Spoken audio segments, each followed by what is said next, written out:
Hello mga kabibig! Welcome back sa ating bagong YouTube channel. Ito ang pinakamaingay ng YouTuber sa balat ng YouTube.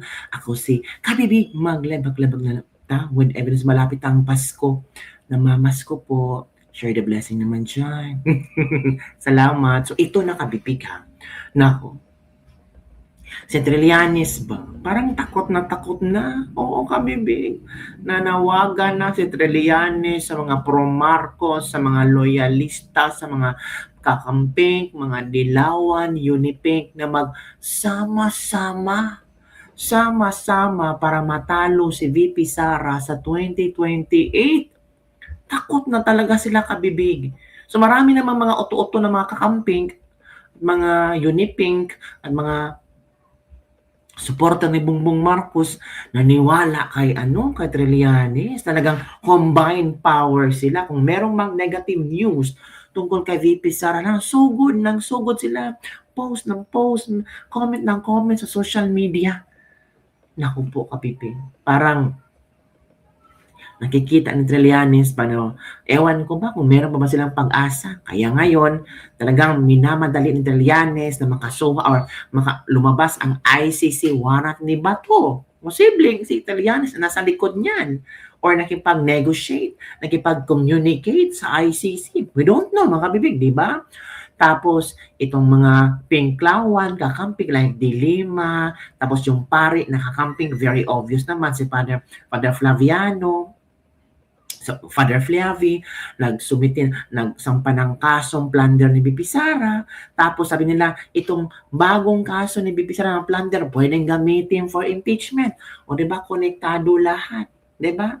So, tapos, before itong pari, na Shilo Magno, nagsampa ng plunder ni Bibi Sara, Trillanes ang una nagpasabong ng issue na, this week, may magsasampa ng plunder kay VP Sara. So, itong mga taong ito are in one common group chat. So, alam nila ang mga galawan nila. Itong gawin mo, ito yung grupo mo. Ang grupo mo, plunder case. Ang grupo mo, Dilima, impeachment. Ang grupo ko naman, ICC. Ay, naku, ito kabibig, nawingdang ako sa panawagan ni Trillanes. Opo, mga kabibig. Super duper windang to the highest level. Ito yan. Trillanes, hinimok ang mga pro-Marcos at middle force na magkaisa laban kay VP Sara sa 2028. May middle force pala. Ano yung middle force? May middle force, may first force, second force, may middle, hindi ko, baka may middle finger. Hindi ko bahala na si Trillanes. So ito yung panawagan ni Trillanes. At alam nyo ba, masasaktan si Trillanes nito. Kasi ang gusto ng mga kakamping, ng mga unipink, mga pro-Marcos, ang ilalaban nila kay VP Sara, si Tulfo, si si Raffy Tulfo, at si Risa Hontiveros. Itong si Trillanes gusto yatang mag-vice-presidente para yatang may itsapwera siya. Either si Risa tatakbong presidente, si Raffy Tulfo maging vice-presidente, or either vice versa, or depende. Nasaan ang pangalan ni Trillanes? Hindi. Hala, ano magigain ni Trillanes? Ano ang magigain ni Trillanes nito? Para yatang, disclaimer na, idea, parang ginamit lang din si Trillanes. Pero bahala sila, buhay nila yan, di ba? Diba? Sige, Trillanes, gawin mo ang nararapat mong naisip na gawin para hindi manalo si VP Sara. Kasi pag si VP Sara uupo sa 2028 na ako, magtago ko na kayo. Magtago na talaga kayo kasi I'm sure nakalista na yung mga pangalan ninyo. Diba? So yun kabibig. Kaya si Trillanes na yun, every now and then nagpo-post na, Bato, malapit na ang pag-release ng inyong ICC warrant of arrest. Bato, samahan ko ang ICC para arestuhin ka. Pero ang malaking tanong, para yatang niyanig ng malakas na lindol ang ICC ngayon. I mean, yung lindol refers to a lot of problems. Big problems. Ang ICC ngayon. Ito kabibig ha. May nakita akong video kung saan mga kabibig ito ha.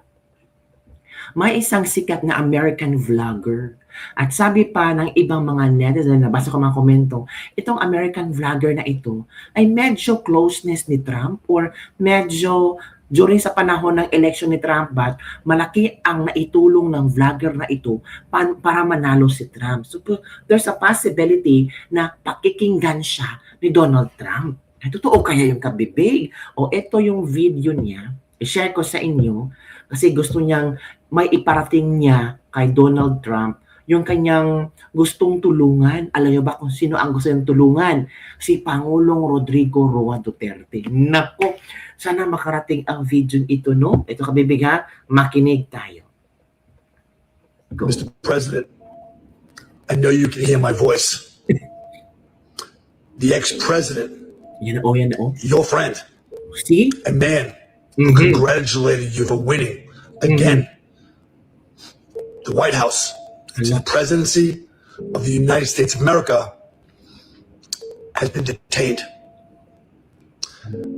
The messages coming from the people, if you go down and read into the comments, is that this is not an illegal arrest. They're calling it a kidnapping. Oh my goodness. They're going to need the support Hala. of our administration. Yan na. So I'm calling out to you. Hala ka. I'm calling out to every one of my friends in Washington. Hala. I'm calling out all my friends in Washington. Naku, yan na ang sinasabi natin mga kabibig. Kasi malawak ang kanyang influensya mga kabibig. Itong American vlogger na ito, TikTok vlogger na ito, talagang malawak ang kanyang influensya. At itong mga videos na millions ang views mga kabibig. Diba? So posible ba na itong vlogger na ito ay makakatulong na malaman ni Trump kung ano ang totoong nangyari kay BBM ba? Kay Pangulong Rodrigo Roa Duterte. BBM, ano ba yan? From TikTok Tim to Margot Martin to Susie Wiles Oh my God. to Mr. Chung. Hala. I did everything I can Hala. on this platform to get you into that White House. Ooh. I worked tirelessly every day, every night, day after day, night after night, Oh. all the way tirelessly through every month I can, all the way until October, Hala. until I almost had 1 million followers. And they said they didn't want you as president of the United States of America, and they banned my platform. We did everything we can. We marched, we protested. So, malaki talaga ang tulong niya para manalo si Trump. Itong sinasabi niya, nabanda daw yung mga social platforms niya, pero ginawa niya lahat para manalo si Trump.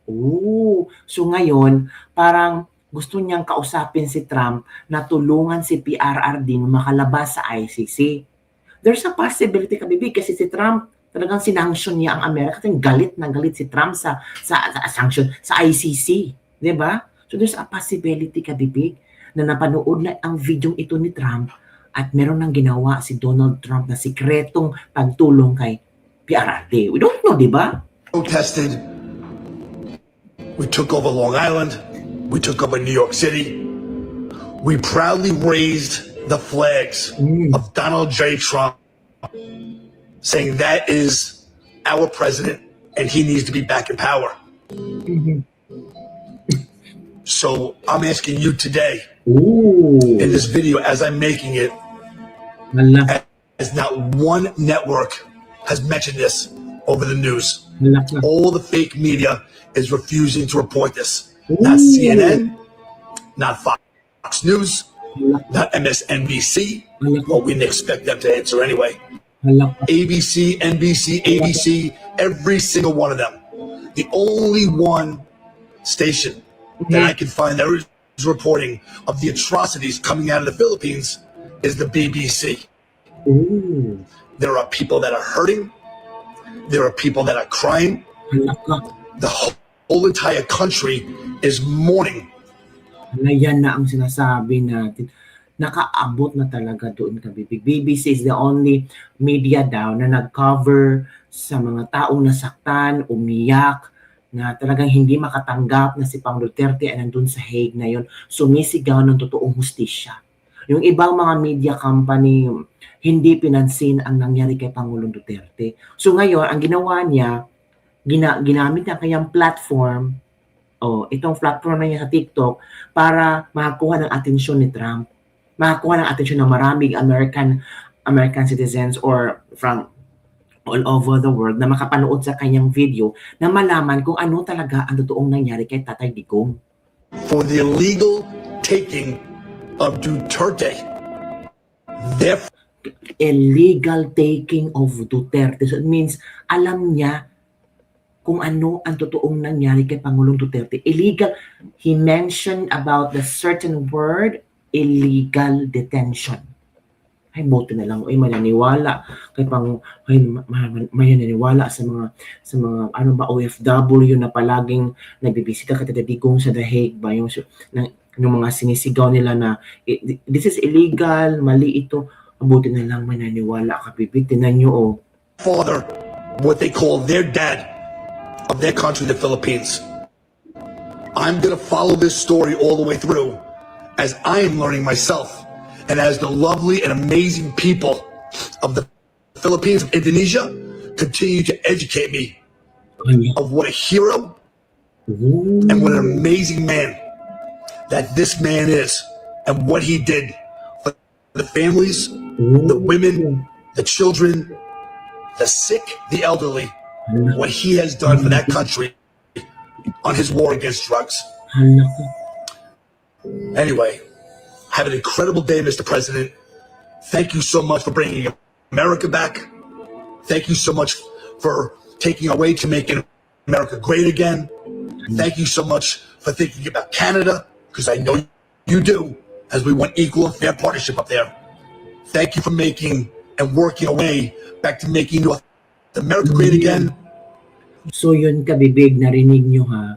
Narinig natin lahat kung ano ang point at purpose ng kanyang video. Gusto niyang ipaalam kay Trump ang nararamdaman ng maraming Pilipino, maraming OFW ngayon hinggil kay Pangulong Rodrigo Duterte.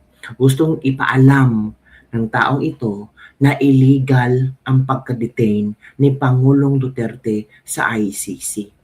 Gusto niyang ipaalam na sumisigaw ang maraming Pilipino ng tulong galing kay Trump na sana ay, if possible, ay ma-rescue ni President Trump si Pangulong Duterte sa ICC. Pero alam niyo, Kabibig, nararamdaman ko ngayon na feeling ko lang to. Pasensya na. Baka yung feeling ko, feeling mo rin. Feeling ko, si Trump ay gumagawa ng kanyang strategiya kung paano wasakin ang ICC. Once mawasak ang ICC, once magkagulo ang mga huwes, ang mga prosecutors, ang mga ICC staff, once itong mga taong ito na sa ICC wala ng sahod na makuha kasi frozen ang mga assets nila. Mga anak, mga pamilya ng mga taong ito ay damay lahat, dinamay ni Trump. So, once magkaganon, so yung ibang huwes magre-resign. Yung ibang huwes hindi na magtatrabaho sa ICC. So, talagang mapipilayan ang ICC. And then there's a possibility yung iba hindi makakatanggap ng kanilang sahod kasi wala nang income. Diba? Walang income na darating sa, kasi black Black. Na black yung mga bangko nila, paggamit sa bangko, pati pag-order ng pagkain, hindi sila makabibig. So, this is maybe step 1 of President Trump's strategy para wasakin ang ICC. At once mas wasak ang ICC, of course, Tata Digong will go back to the Philippines. Hindi lang si Trump pati si Putin. Umaksyon na rin. So feeling ko, Bibig, itong mga taong ito ay talagang tumutulong kay Pangulong Duterte pero hindi lang pinahalata. Kasi sabi nila, halata naman, hindi pinahalata. Ang inatake ni Putin ay yung mga prosecutors na may kasalanan sa kanila. Ang inatake ni Trump ang mga ICC judges and prosecutors din. Diba mga Bibig? So, Yun lang ang mga assessment ko pa. Alam mo naman mga assessment natin, mga kuro-kuro opinion. Pero feeling ko may communication itong si Trump at si Putin kasi hindi napansin. Putin ipakukulong, may sentensya na yung ICC, prosecutors, staff, at si Karim Khan. Then later on, si Trump, pinasanction ang ibang mga ICC judges, diba? Sunod-sunod na kamalasan. Venezuela, mag-withdraw sa kanilang membership sa ICC. At marami pang ibang mga bansa, mag-withdraw na rin sila. So yun kang bibig ang aking mga assessment. Ano sa palagay nyo? Makakarating kaya itong video ng isang sikat na American vlogger kay Trump at excited na ako. So yun lang kabibig ang ating libak-libak for today. Don't forget to like, subscribe, and share this video. Mga OFW, ilang araw na lang Pasko na. Yung ibang hindi makakauwi, okay lang yan. Sabi ng iba, sanayan lang yan kabibig. Oo, sanayan lang. Pero ang lungkot. Don't worry. Nandito sa kabibig. Damayan kayo. Mag-vlog tayo. Mag-share tayo ng mga latest trending news sa inyo para hindi maging boring ang Pasko nyo. Manood na kayo mga videos, mga kabibig. At yung mga uuwi sa Pilipinas, hinay-hinay sa paggasta ng pera nyo ha. Hindi one day millionaire kasi pinaghirapan natin yan.